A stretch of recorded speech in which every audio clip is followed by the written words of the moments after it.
So as you know, I only introduced one of them. So come and let me show you. So this is my third BMW E23. Is a same engine. Well, the one in Mozambique was a 733, but this one is a 728 as the one. So come and see it. Well, would you look inside, please?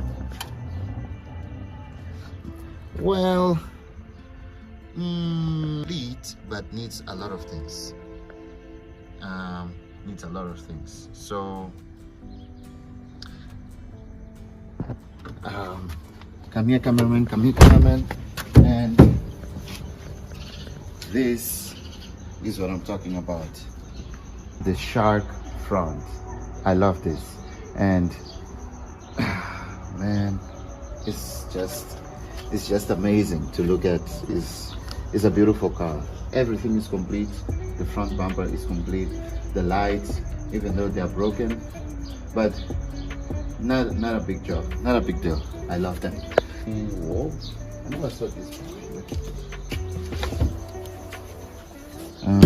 I guess it's a job that the panel beater will be able to do. Anyway, so this is what we have.